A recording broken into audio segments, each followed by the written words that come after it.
ஆதியாகமம் அதிகாரம் 2. இவ்விதமாக வானமும் பூமியும் அவைகளின் சர்வசேனையும் உண்டாக்கப்பட்டுத் தீர்ந்தன. தேவன் தாம் செய்த தம்முடைய கிரியையை 7ஆம் நாளிலே நிறைவேற்றி தாம் உண்டாக்கின தம்முடைய கிரியைகளை எல்லாம் முடித்த பின்பு 7ஆம் நாளிலே ஓய்ந்திருந்தார். தேவன் தாம் சிருஷ்டித்து உண்டு பண்ணின தம்முடைய கிரியைகளை எல்லாம் முடித்த பின்பு அதிலே ஓய்ந்திருந்தபடியால் தேவன் 7ஆம் நாளை ஆசீர்வதித்து அதை பரிசுத்தமாக்கினார். தேவனாகிய கர்த்தர் பூமியையும் வானத்தையும் உண்டாக்கின நாளிலே வானமும் பூமியும் சிருஷ்டிக்கப்பட்ட வரலாறு இவைகளே. நிலத்தினுடைய சகலவித செடிகளும் பூமியின் மேல் இன்னும் உண்டாகவில்லை, நிலத்தினுடைய சகலவித பூண்டுகளும் இன்னும் முளைக்கவில்லை, ஏனெனில் தேவனாகிய கர்த்தர் பூமியின் மேல் இன்னும் மழையை பெய்ய பண்ணவில்லை, நிலத்தை பண்படுத்த மனுஷனும் இருந்ததில்லை. அப்பொழுது மூடு பனி பூமியிலிருந்து எழும்பி பூமியை எல்லாம் நனைத்தது. தேவனாகிய கர்த்தர் மனுஷனை பூமியின் மண்ணினாலே உருவாக்கி ஜீவசுவாசத்தை அவன் நாசியிலே ஊதினார், மனுஷன் ஜீவாத்துமாவானான். தேவனாகிய கர்த்தர் கிழக்கே ஏதேன் என்னும் ஒரு தோட்டத்தை உண்டாக்கி தாம் உருவாக்கின மனுஷனை அதிலே வைத்தார். தேவனாகிய கர்த்தர் பார்வைக்கு அழகும் புசிப்புக்கு நலமுமான சகலவித விருட்சங்களையும் தோட்டத்தின் நடுவிலே ஜீவ விருட்சத்தையும் நன்மை தீமை அறியத்தக்க விருட்சத்தையும் பூமியிலிருந்து முளைக்க பண்ணினார். தோட்டத்துக்கு தண்ணீர் பாயும்படி ஏதேனிலிருந்து ஒரு நதி ஓடி அங்கே இருந்து பிரிந்து 4 பெரிய ஆறுகளாயிற்று. முதலாம் ஆற்றுக்கு பைசோன் என்று பேர். அது ஆவிலா தேசம் முழுவதையும் சுற்றி ஓடும்.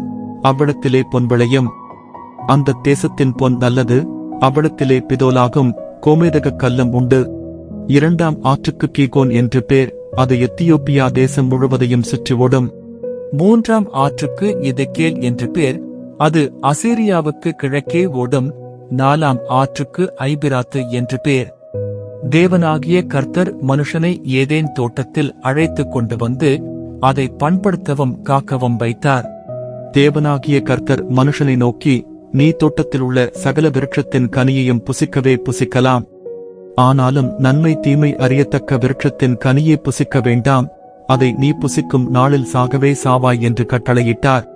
பின்பு தேவனாகிய கர்த்தர் மனுஷன் தனிமையாயிருப்பது நல்லதல்ல, ஏற்ற துணையை அவனுக்கு உண்டாக்குவேன் என்றார். தேவனாகிய கர்த்தர் வெளியின் சகலவித மிருகங்களையும் ஆகாயத்தின் சகலவித பறவைகளையும் மண்ணினாலே உருவாக்கி ஆதாம் அவைகளுக்கு என்ன பேரிடுவான் என்று பார்க்கும்படி அவைகளை அவரிடத்தில் கொண்டு வந்தார். அந்தந்த ஜீவஜந்துக்கு ஆதாம் எந்தெந்த பேரிட்டானோ அதுவே அதற்கு பேராயிற்று. அப்படியே ஆதாம் சகலவித நாட்டு மிருகங்களுக்கும் ஆகாயத்து பறவைகளுக்கும் சகலவித காட்டு மிருகங்களுக்கும் பேரிட்டான். ஆதாமுக்கோ ஏற்ற துணை இன்னும் காணப்படவில்லை. அப்பொழுது தேவனாகிய கர்த்தர் ஆதாமுக்கு அயர்ந்த நித்திரையை வரப்பண்ணினார். அவன் நித்திரையடைந்தான். அவர் அவன் விலா எலும்புகளில் ஒன்றை எடுத்து அந்த இடத்தைச் சதையினால் அடைத்தார். தேவனாகிய கர்த்தர் தாம் மனுஷனில் எடுத்த விலா எலும்பை மனுஷியாக உருவாக்கி அவளை மனுஷனிடத்தில் கொண்டு வந்தார். அப்பொழுது ஆதாம், இவள் என் எலும்பில் எலும்பும் என் மாம்சத்தில் மாம்சமுமாய் இருக்கிறாள், இவள் மனுஷனில் எடுக்கப்பட்டபடியினால் மனுஷி எண்ணப்படுவாள் என்றான். இது நிமித்தம் புருஷன் தன் தகப்பனையும் தன் தாயையும் விட்டு தன் மனைவியோடே இசைந்திருப்பான், அவர்கள் ஒரே மாம்சமாயிருப்பார்கள். ஆதாமும் அவன் மனைவியுமாகிய இருவரும் நிர்வாணிகளாயிருந்தும் வெட்கப்படாதிருந்தார்கள்.